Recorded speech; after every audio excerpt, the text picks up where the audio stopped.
नमस्कार। वही हमारा संस्कृत की पार्ट 2 है वीडियो का। ये कंटिन्यू रहेगा क्योंकि एक वीडियो काफ़ी लंबी हो जाती। अभी जो मैं क्वेश्चन पूछने वाला हूँ संस्कृत में, उनसे शास्त्री जी से पूछूंगा कि ये श्लोक, मंत्र, गद्य, पद और छंद, इनकी मतलब क्या होता है संस्कृत में जो अपन बोलते हैं। हाँ हाँ, बहुत अच्छा आपने पूछा। यानी सबसे पहले आप पीछे से चलिए, गद्य क्या है ना। तो इसको सामान्य भाषा में आप ऐसे समझें कि जिन किसी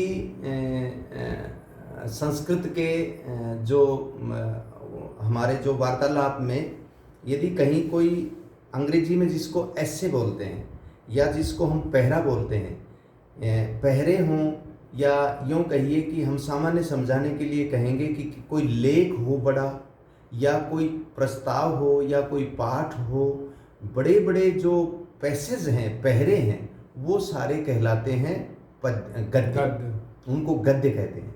और पद्य में आ गया आपका तर्ज, लय, स्वर, छंद में जो कुछ लिखा है, जैसे कोई मंत्र है, कोई श्लोक है, कोई कविता है, कोई भजन है, कोई रागनी है, कोई गीत है, इस तरह के जो हैं वो सारे आ गए, उनको कहते हैं पद्य।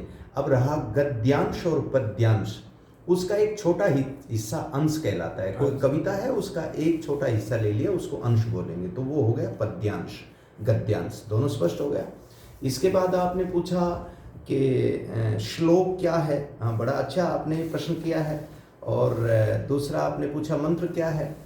तो इसका संक्षिप्त उत्तर ये होगा कि मंत्र हम उसको मानेंगे जिसमें गुप्त रूप से परमात्मा के प्रति या किसी विषय के प्रति किसी ऋषि ने कोई उसमें चर्चा की है, और वो वैदिक वेद का है। यानी मंत्र केवल वेदों में मिलेंगे। इसका संक्षिप्त उत्तर ये हो गया। तो श्रुति बोलते हैं वेदों को। हाँ, वो उसका दूसरा नाम है। श्रुति उसी को कहते हैं। श्रुति जो है वो वेद की जो ऋचा है, उसको ऋचा भी बोलते हैं। वेद की जो ऋचा है या जो श्रुति है, वो जो मंत्र होता है वो वेद का ही होता है। इसका एक संस्कृत में छोटी सी मैं आपको बताऊंगा, उसका आप संशय निवारण हो जाएगा आपका, कि ऋषयः मंत्र दृष्टारः, ये है, मंत्रों को देखने वाले ऋषि होते हैं। यानी व्यक्ति जो ऋषि बन गया, ऋषि ने उस मंत्र को समझा है, जाना है, भगवान कृत, ईश्वर कृत जो है वो मंत्र कहलाता है। संक्षिप्त परिभाषा इसकी ये हो गई। श्लोक क्या है? श्लोक को कोई विद्वान व्यक्ति बनाता है, और जो संक्षिप्त रूप से किसी सार को जिसमें कह दिया है। सूत्र में और श्लोक में ये अंतर मिलेगा कि सूत्र में तो आपके उसमें जो है वो एक प्रकार से गंभीरता दी गई है, और श्लोक में थोड़ा खुलापन मिलेगा। श्लोक जो होता है किसी विद्वान पुरुष का बनाया मिलेगा, उसमें चरण भी हो सकते हैं, यानी पार्ट्स हो सकते हैं। और इस तरह से हम उसको 3 भागों में विभाजित करते हैं। मंत्र जो ऋषियों के द्वारा बनाया गया, वेदों का मंत्र हो गया। सूत्र जो गंभीर रूप से किसी अर्थ को दर्शाता है, छोटे रूप में बड़े विस्तार को, जैसे दर्शन में सूत्र पढ़ते हैं, दर्शनों में सूत्र है ना, वेदों में मंत्र है, और श्लोक कोई विद्वान व्यक्ति बनाता है। ये तीनों में अंतर है, गद्य और पद्य में। जैसे इनमें श्लोक, जैसे रामचरितमानस, इनमें श्लोक नहीं, उसमें रामचरितमानस में चौपाई है, सोरठे हैं, दोहे हैं। रामचरितमानस तुलसीकृत जो है उसमें जैसे हो निर्मल जन मन सो मोहि पावा,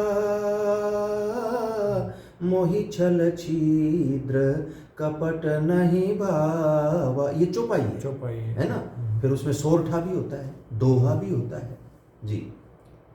और एक मेरा क्वेश्चन और है शास्त्री जी, ये है कि काव्य क्या होते हैं, स्मृति शास्त्र क्या होते हैं, और संस्कृत साहित्य क्या है, और श्रुतियाँ क्या है, ये चीजें। हाँ, बहुत अच्छा। ये वही प्रश्न आप दोहरा रहे हैं। हाँ, उदाहरण के तौर पर श्रुति तो आपने बता दे, लेकिन हाँ, तो मैं संक्षिप्त बताऊंगा क्योंकि आपकी वीडियो बड़ी हो जाती है। काव्य से तात्पर्य कविता है, यूँ मान लीजिए आप, ठीक है। जैसे किसी वर्णन को, किसी बड़े विस्तार को हम किसी कविता के रूप में यदि हम लिख देते हैं तो हम उसको काव्य रूप से जान सकते हैं, उसको काव्य कहेंगे। ये हो गया उत्तर। दूसरा स्मृति शास्त्र।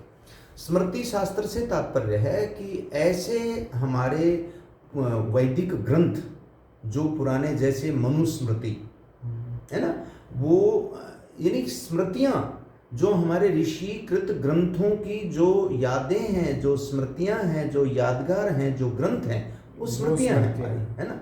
अब तीसरा आपने पूछा संस्कृत साहित्य। ये तो स्पष्ट है कि जो हमारे प्राचीन काल से सनातन जो परंपरा है उसमें जो वैदिक जो ग्रंथ हैं हमारे संस्कृत के, और उसमें जो उनका इतिहास है ना, जो उनका साहित्य को आप यूँ मानिए कि जिसमें रामायण महाभारत आती होगी शायद। नहीं, वो इतिहास हो सकता है, है ना। साहित्य में हम एक निश्चित रूप से किए गए जो हमारे शोध हैं किसी भी प्रकार के, उन पर किसी ने टीकाएं की हैं, टिप्पणियां की हैं, वो हमारी ऋषियों के द्वारा जो आया हुआ है वो साहित्य है हमारा, है ना जी।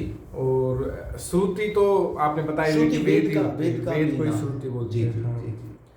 उसके बाद एक क्वेश्चन और है कि धातु लकार विभक्ति ये क्या होते हैं, और ये लौकिक संस्कृत जो कौमुदी वगैरह है अपन जो पढ़ते हैं ये और जो अष्टाध्यायी में, इनमें ये धातु लकार विभक्ति कैसे डिफरेंट करती है? मतलब लकार की संख्या लौकिक संस्कृत में अलग होती है, अष्टाध्यायी में अलग होती है, तो उसके बारे में बताया आप। देखिए, उसमें अलग तो हम कुछ नहीं कह सकते, अलग तो नहीं होता, लेकिन फिर भी आपके जानकारी के लिए मैं बताऊं कि जो वैदिक संस्कृत होती है वो पृथक है, ये मान्य है, ये ठीक है। लौकिक संस्कृत है वो अलग है, लिपि भी अलग है, जैसे हमारी ब्राह्मी लिपि है ना, देवनागरी लिपि है। परंतु आपका प्रश्न है कि धातु क्या है, तो इसका उत्तर है धातु हिंदी में क्रिया जो होती है, संस्कृत में उसको धातु कहते हैं।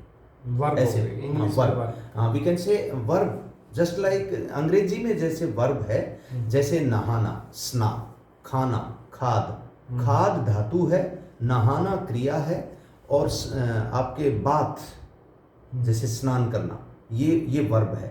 धातु संस्कृत में जो हिंदी में क्रिया होती है, अंग्रेजी में वर्ब होता है, उसको हमारे यहाँ संस्कृत में धातु कहते हैं।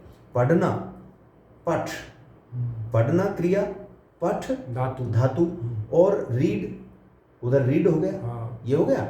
अब दूसरा आपने पूछा लकार, तो लकार, हाँ, लकार को हम समझ सकते हैं, लय जिनमें आता है, जिन सब के अंदर लय है। हमारे यहाँ संस्कृत में 10 लकार है। लट वर्तमाने लेट वेदे भूते लुंग लंग लिटस तथा विद्या शिष्यौतु लिंग लौटौ लुंग लंग लिंग खवड़ु दात, ऐसा सूत्र है। तो उस सूत्र में 10 लकार है, लेकिन हमारे यहाँ प्रचलन में जो आम जो विद्यार्थियों को सिखाया जाता है वहाँ 5 लकार हैं। वहाँ लट लकार, लिट लकार, लंग लकार, लोट लकार और विधि लिंग लकार। तो लकार का अर्थ क्या हुआ? टाइम को लकार कहते हैं, ऐसे मानिए। जैसे जो समय है उसको, जैसे आपका वर्तमान काल है उसको प्रेजेंट टेंस कहते हैं, तो यहाँ होता है लट लकार। गच्छति जाता है, गो, है ना, तो उसको हिंदी में क्या कहते हैं? अंग्रेजी में टेंस कहेंगे, हिंदी में समय कहेंगे, और संस्कृत में उसको हम लकार कहेंगे, उसको काल कहेंगे, सामान्यतः समझने में। तो हमारे यहाँ 5 प्रचलित हैं आजकल, लौकिक संस्कृत में 5 अभी सामान्यतः 5 प्रचलित है। बाकी वेद में लेट लकार का प्रयोग होता है, लिट लकार का प्रयोग। ऐसे विभक्ति को आप यूँ मानिए कारक।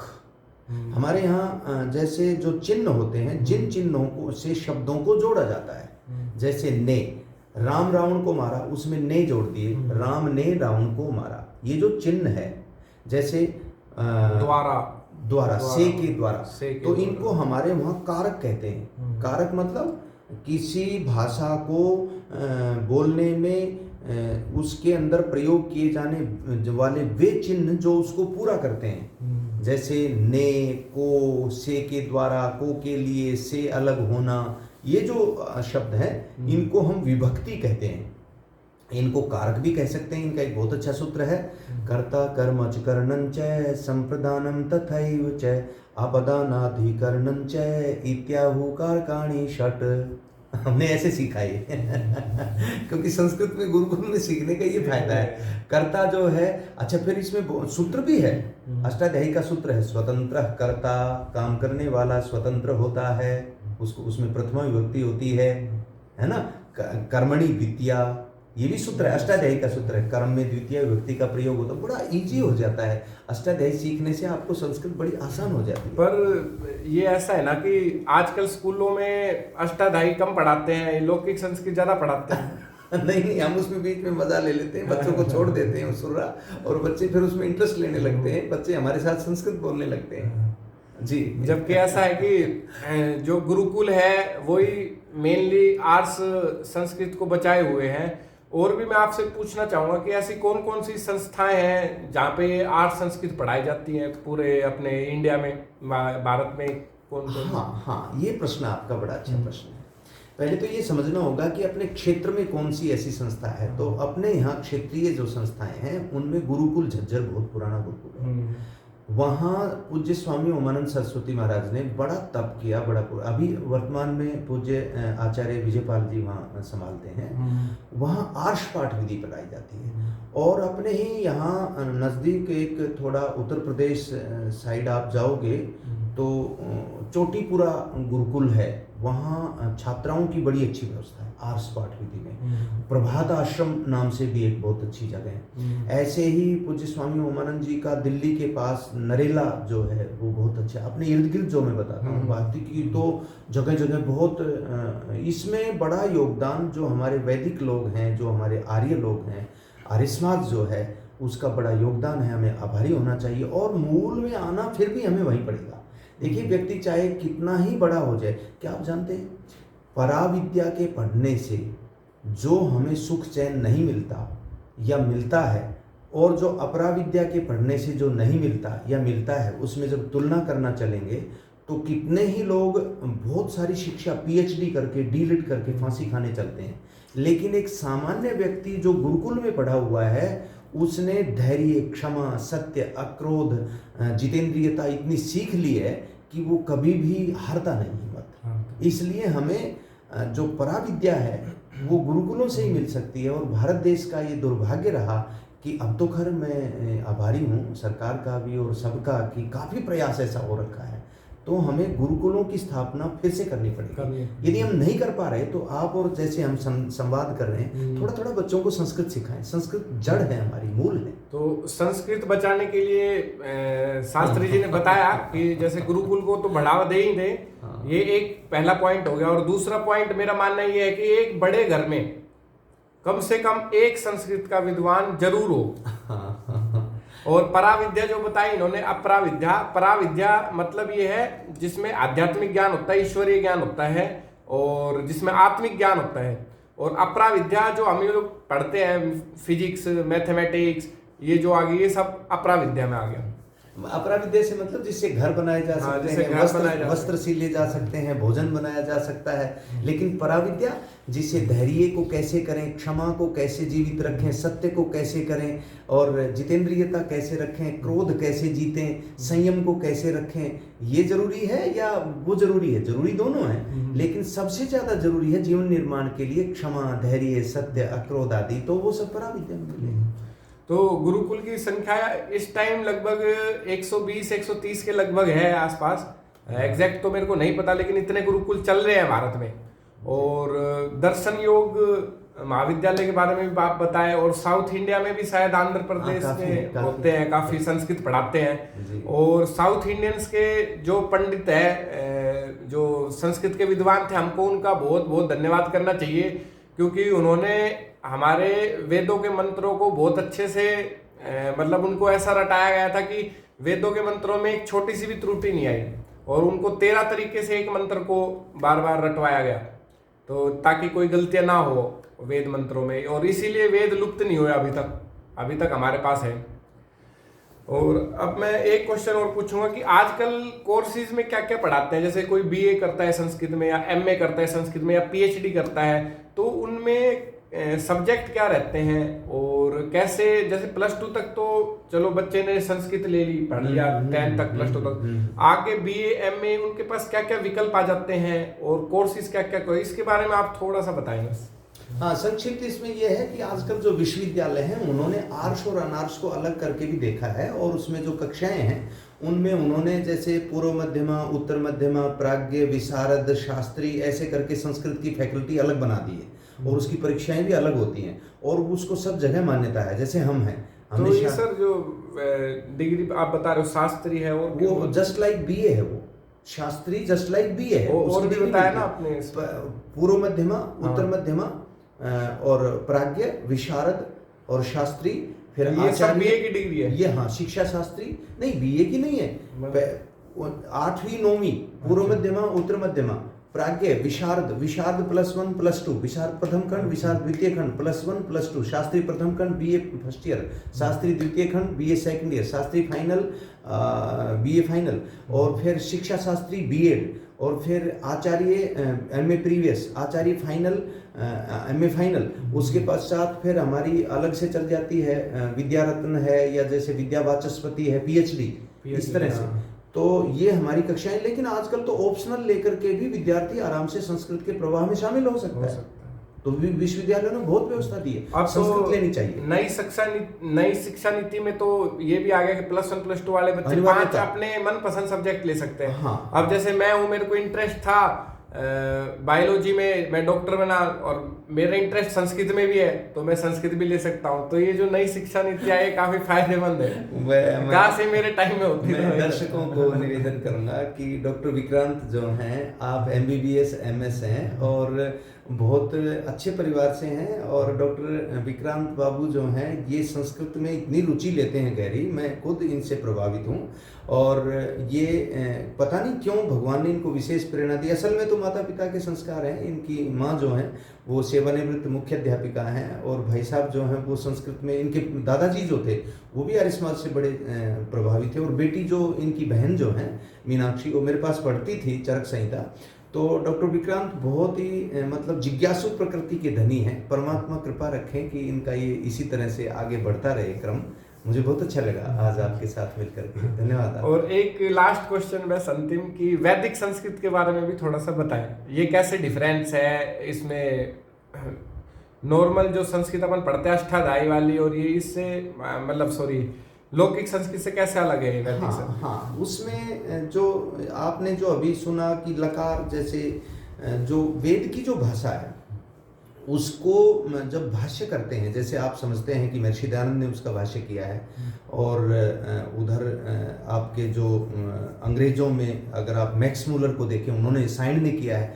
तो वैदिक संस्कृत थोड़ा सा जो लौकिक संस्कृत है उससे भिन्न है। भिन्न क्या है कि लौकिक संस्कृत में कुछ सम्मिश्रण है, लेकिन और वो थोड़ा सरल भी है, लेकिन वैदिक संस्कृत थोड़ा सा हटकर के है, और उसमें कुछ लकार का परिवर्तन कहिए, या ये कहिए कि परमात्माकृत जो भाषा है उसमें अंतर है ही।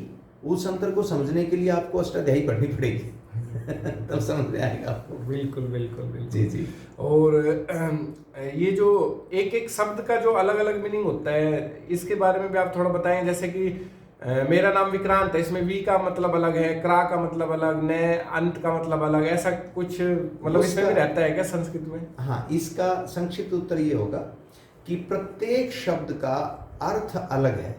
जब शब्द अलग है, अर्थ अलग है, तो स्वाभाविक सी बात है कि उनका अर्थ तो अलग होना ही है। और अक्षर का अलग अर्थ भी अलग अलग होता है क्या? नहीं, अक्षर तो अपने आप में एक ही है। अक्षर का तो एक ही होता है। अक्षर कहते ही उसे हैं जो टूटे ना। अक्षर का दूसरा नाम वर्ण है। वह छोटी से छोटी आवाज जो टूटती नहीं है, उसको हम वर्ण भी कह सकते हैं, अक्षर भी कह सकते हैं। उसका कोई अंतर नहीं होगा। लेकिन शब्द में एक शब्द के अनेक अर्थ होंगे, निश्चित होंगे। अब उसके लिए आपको ये गहरा स्वाध्याय है, तो संक्षिप्त उत्तर यही है कि हाँ, उसका अर्थ अलग है, इसमें कोई शक नहीं है। ठीक है, तो आज के लिए धन्यवाद। मैं बहुत बहुत धन्यवाद करता हूँ वेदपाल शास्त्री अंकल जी का धन्यवाद। कि बड़े कई दिनों से मैं प्रयास कर रहा था कि इनके साथ वीडियो बनाऊं और लास्ट में ये मेरी चीज सफल हुई। मैं आभारी हूँ प्रिय डॉक्टर विक्रांत यादव का कि आप अपनी चिकित्सा का काम करते करते, आप महेंद्रगढ़ में हुडा पार्क के सामने इनका अच्छा हॉस्पिटल है, आप बहुत अच्छे MBBS MS डॉक्टर हैं और बड़े सरल प्रतिभा हैं। तो मैं आप सब से भी निवेदन करूंगा कि डॉक्टर विक्रांत के साथ जुड़िए। काफ़ी दिन से ये मेरे को कह रहे थे कि लेकिन मैं भी, क्योंकि समय आज सौभाग्य मिला मुझे कि आज समय मिल पाया। आगे फिर भी जब कभी होगा तो आपसे मिलते रहेंगे। बहुत अच्छा लगा डॉक्टर विक्रांत जी, धन्यवाद जी, नमस्ते।